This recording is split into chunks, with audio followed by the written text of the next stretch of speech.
All right, Andrew John here, and I need you to lock in for the next few minutes. What I'm about to share with you is not speculation, it's not theory, and it's not another sensationalized headline designed to get clicks. On February 10th, 2026, JPMorgan Chase quietly updated their deposit monitoring protocols and flagged 34% of all deposits across their retail banking network for enhanced scrutiny. 34%. That means more than 1 in 3 accounts are now subject to conditional access, delayed withdrawals, and potential freezing under their revised risk management framework. This is not a data breach. This is not a technical glitch. This is a systematic recategorization of how the largest bank in America treats your money. And if you think this only affects JPMorgan customers, you fundamentally misunderstand what's happening. Wells Fargo implemented similar protocols in January. Bank of America rolled out their version in late December. This is a coordinated shift happening across the entire banking sector, and it's rooted in something far more concerning than regulatory compliance. It's rooted in liquidity stress, deposit flight risk, and a banking system that is preparing for an environment where they cannot honor all withdrawal requests simultaneously. The mechanism they're using is called enhanced due diligence on deposit volatility. And what it means in plain language is this: your bank is now classifying deposits based on their probability of leaving the institution during stress events. If your account gets flagged, and statistically more than a third of you watching this video are already flagged, the bank has legal authority to delay, restrict, or freeze withdrawals under the justification of anti-money laundering compliance and systemic risk management. You don't get notified when you're flagged. You don't get a choice, and the criteria they're using are so broad that holding more than $50,000 in cash, making regular transfers to investment accounts, or even discussing bank solvency on social media can trigger the flag. This is not coming. This is here. And over the next 25 minutes, I'm going to walk you through exactly what this flagging system is, why it's being deployed right now, how it connects to the broader banking crisis unfolding in commercial real estate and regional bank stress, and most importantly, what you need to do immediately to protect your wealth before the window closes. By the end of this video, you'll understand why this is the early warning system for a much larger deposit control mechanism, and you'll have a concrete action plan that most people won't figure out until it's too late. So stay locked in, because this is the kind of information that separates those who preserve generational wealth from those who watch it evaporate in real time. Before we break down the mechanics of what JPMorgan is doing and why, you need to understand the foundational framework that governs banking in a fractional reserve system. Because without this context, the flagging of 34% of deposits will seem like an isolated risk management decision, but it's not. It's a survival mechanism in a system that was never designed to handle mass simultaneous withdrawals. Here's the reality that most people don't understand. When you deposit money in a bank, that money does not sit in a vault with your name on it. The moment your deposit clears, it becomes a liability on the bank's balance sheet and an asset that the bank immediately deploys. They loan it out as mortgages, commercial real estate debt, auto loans. They buy treasury securities and corporate bonds. They use it as collateral for derivatives positions. In a healthy environment, this works because deposit inflows and outflows are relatively stable. The bank keeps a small reserve, typically 10% or less, to handle day-to-day withdrawal requests. But here's the critical vulnerability. If even 15 to 20% of depositors decide to withdraw their funds simultaneously, the bank does not have the liquidity to honor those requests. They would have to start selling assets at distressed prices, realize losses, and trigger a cascade that could lead to insolvency. This is what happened to Silicon Valley Bank in March 2023. It's what happened to Signature Bank and First Republic. It's what happened to hundreds of banks during the Great Depression. And it's the structural weakness that every major bank is now preparing for. The term for this preparation is preemptive deposit control. And what JPMorgan has done with this 34% flagging is create a legal and operational framework to slow down or stop deposit flight before it becomes a run. The asymmetric framework you need to understand is this. In a system under stress, the institutions with the most information act first. They don't wait for the crisis to become public. They reposition quietly. And by the time the average person realizes what's happening, the mechanisms to protect wealth have already been restricted. Right now, we are in that quiet repositioning phase. And if you're not paying attention to the signals, you will be caught on the wrong side of the wealth transfer. The thesis of this video is straightforward. We are witnessing the implementation of a deposit control infrastructure that will be used to manage the next banking crisis. And that crisis is not a distant possibility. It's a mathematical inevitability given the stress vectors converging on the banking system right now. To understand why JPMorgan is implementing this now in February 2026, we need to look at history because deposit control mechanisms and banking restrictions are not new. They follow a very predictable pattern during periods of systemic financial stress. The first historical parallel is the banking holiday of 1933. Between 1930 and 1933, over 9,000 banks failed in the United States as depositors lost confidence and rushed to withdraw their money. The fractional reserve system collapsed under the weight of simultaneous withdrawal requests, and by early 1933, the banking system was in complete paralysis. On March 6, 1933, President Franklin Roosevelt declared a national banking holiday. Every bank in the country was ordered to close for 4 days. No withdrawals, no transactions, total lockdown. When banks were allowed to reopen, it was only after they had been examined by Treasury officials and deemed solvent. Thousands never reopened. Their depositors lost everything. But here's the critical detail that most history books gloss over. Before the holiday was declared, there were warning signs. Banks had already started limiting withdrawals. They were requiring advance notice for large cash requests. They were imposing daily withdrawal caps. These were not publicized as systemic controls. They were framed as prudent risk management. But the people who recognized these signals for what they were, a prelude to full capital controls, moved their wealth out of the banking system and into physical assets, gold, land, tangible goods. When the banking holiday hit, they were protected. The people who trusted that the system would remain stable lost access to their wealth for weeks, and in many cases permanently. The pattern is identical: incremental restrictions presented as routine measures, followed by sudden comprehensive controls. The second historical case is the Criot banking crisis of 2013. In March 2013, the Criot government and the European Union announced a bail-in of the country's two largest banks. Deposits above the insured limit of $100,000 were subject to seizure. In the case of Laybank, depositors lost 47.5% of their funds overnight. But here's what's critical. The capital controls didn't start with the bail-in announcement. They started weeks earlier. In February 2013, banks in Cyprus began limiting ATM withdrawals. They delayed wire transfers. They froze accounts under the guise of enhanced compliance checks. By the time the bail-in was officially announced, the depositors who might have moved their money were already trapped. The wealthy and the well-connected. The people with access to information and offshore structures had already moved their assets out of Criot banks in January and early February. The retail depositors, the small business owners, the middle class, they were the ones who got bailed in because they didn't see the warning signs. The lesson from both of these historical events is identical. Systemic deposit controls do not arrive with an announcement. They arrive quietly through incremental restrictions that are framed as routine compliance or risk management. And by the time the full scope of the controls becomes clear, it's too late to move your wealth. JPMorgan flagging 34% of deposits is not routine risk management. It's the 2026 version of withdrawal limits in 1932 and account freezes in February 2013. This is the early warning. Now, let's break down what exactly JPMorgan is doing, how the flagging system works, and why 34% is the number that should terrify you. According to internal documents obtained by financial analysts and reported in specialized banking trade publications, JPMorgan has implemented a deposit classification system that assigns every retail account a volatility score. This score is calculated using an algorithm that evaluates multiple risk factors, including account balance, deposit frequency, withdrawal patterns, transfer behavior, external account links, and even behavioral data such as online search activity and social media engagement. If your volatility score exceeds a certain threshold, your account gets flagged. And here's what that flag does. First, it places your account under enhanced monitoring.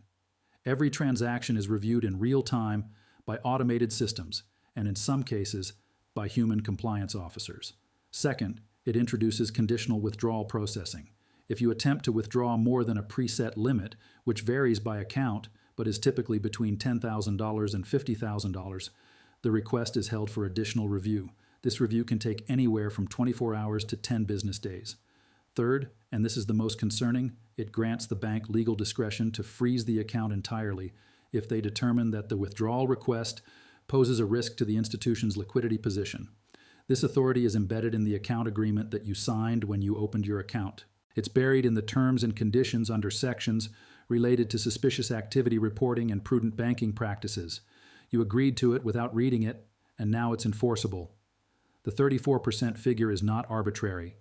It's based on stress test modeling that JPMorgan conducted internally. These models simulate what happens if 20% of deposits attempt to leave the bank within a 30-day window. The conclusion was that the bank could not meet that level of withdrawal demand without realizing catastrophic losses on its bond portfolio and commercial real estate holdings. So, they flagged the top 34% of accounts most likely to leave in a stressed scenario. This ensures that even if those depositors attempt to withdraw, the bank can slow down the process enough to manage the liquidity drain and avoid a cascading failure. Think about what that means. JPMorgan has essentially pre-identified the depositors most likely to be informed, most likely to react to warning signs, most likely to move their money to safety, and they've built a system to trap them. This is not conspiracy. This is risk management from the bank's perspective. But from your perspective as a depositor, it's wealth confiscation infrastructure being built in advance of the event that triggers it. The reason this is happening now in early 2026 is because the banking sector is facing a converging set of pressures that have been building since the Federal Reserve began raising interest rates in 2022. Let me walk you through the 3 core stresses that are forcing banks to implement deposit control mechanisms. The first stress is unrealized losses on bond portfolios. When banks take in deposits, they invest a significant portion of those funds in Treasury securities and mortgage-backed securities. For years, these investments were made at interest rates near zero. But when the Federal Reserve raised rates aggressively starting in 2022, the value of those existing bonds collapsed. A 10-year Treasury bond purchased in 2020 at a 1.5% yield is now worth 20 to 30% less than its face value because new bonds are being issued at 4.5%. These losses are unrealized, meaning they don't show up on the income statement as long as the bank holds the bonds to maturity. But if the bank is forced to sell those bonds to meet withdrawal requests, the losses become realized, and the bank's capital is destroyed. According to the FDIC's fourth quarter 2025 banking profile, U.S. banks are sitting on over $650 billion in unrealized losses on held-to-maturity securities. JPMorgan alone is carrying over $30 billion in unrealized losses. If deposit flight accelerates and they're forced to liquidate even a fraction of these holdings, those losses hit the balance sheet immediately. The second stress is commercial real estate exposure. Regional and large banks are heavily exposed to commercial real estate loans, particularly office buildings and retail properties. The work-from-home shift that accelerated during the pandemic has not reversed. Office occupancy rates in major cities are still 30 to 40% below pre-pandemic levels. Property valuations have collapsed. Refinancing has become nearly impossible because lenders are demanding much higher interest rates and much lower loan-to-value ratios. According to Trey, a commercial real estate data firm, over $1.2 trillion in commercial real estate debt is maturing between now and the end of 2027. A significant percentage of these loans are held by banks, and a significant percentage of these loans will not be refinanced. They will default. And when they default, the banks take losses. JPMorgan has disclosed in regulatory filings that they have $85 billion in commercial real estate exposure. Wells Fargo has over $130 billion. Bank of America has $90 billion.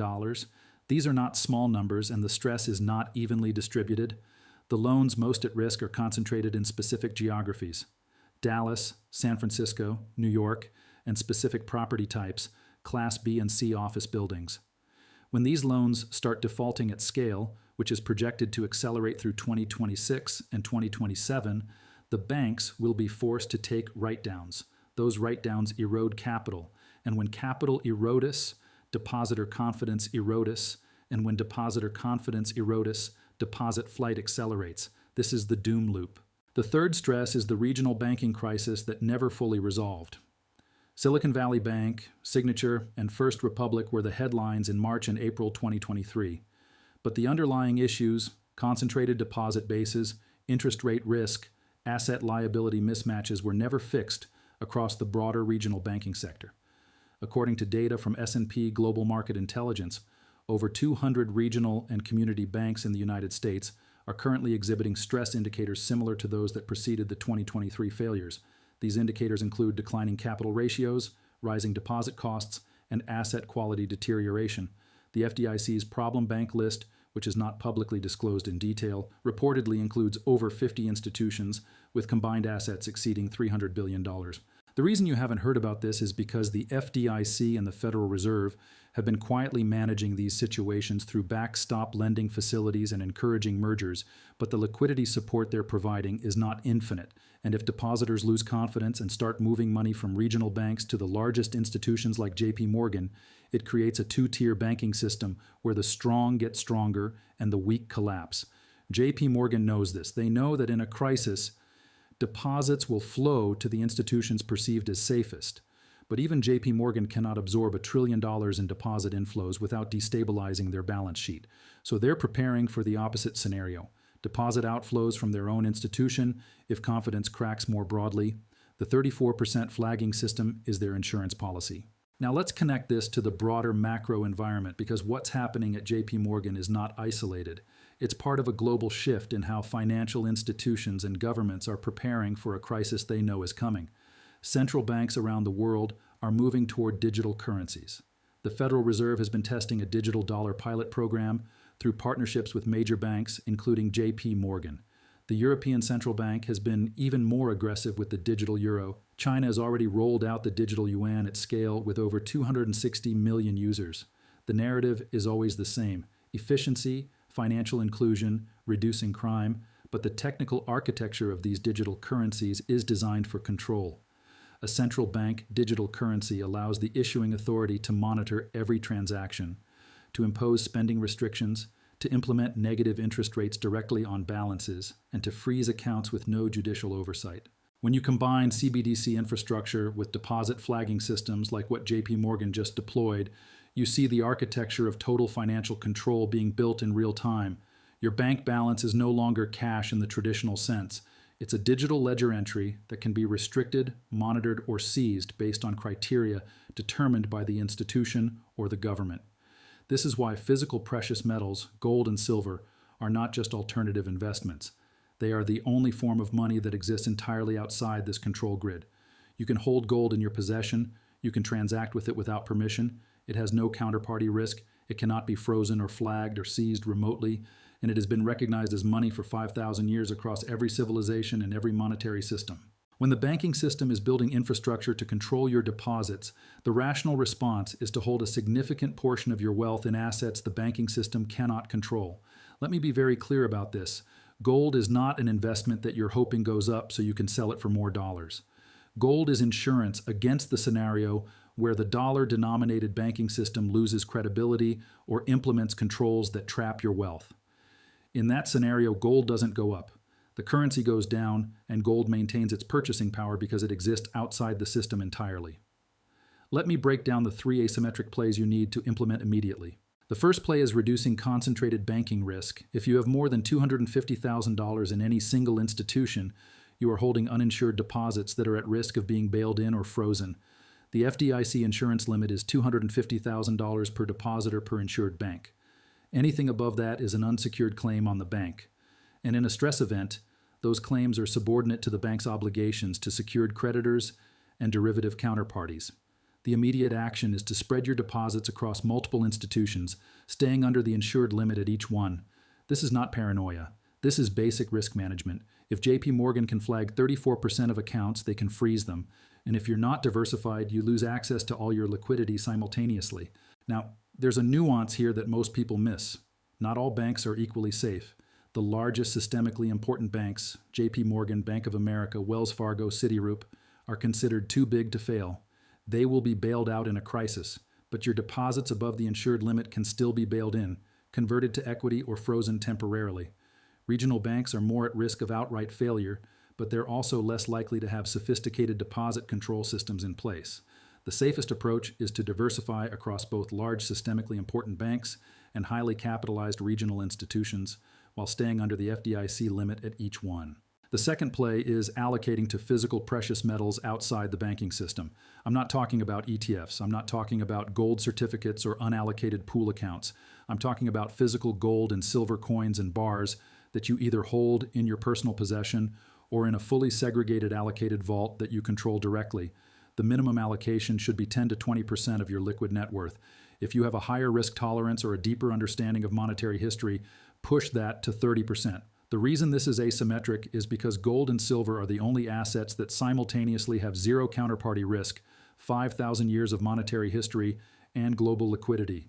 You can sell physical gold in any country, in any currency, at any time.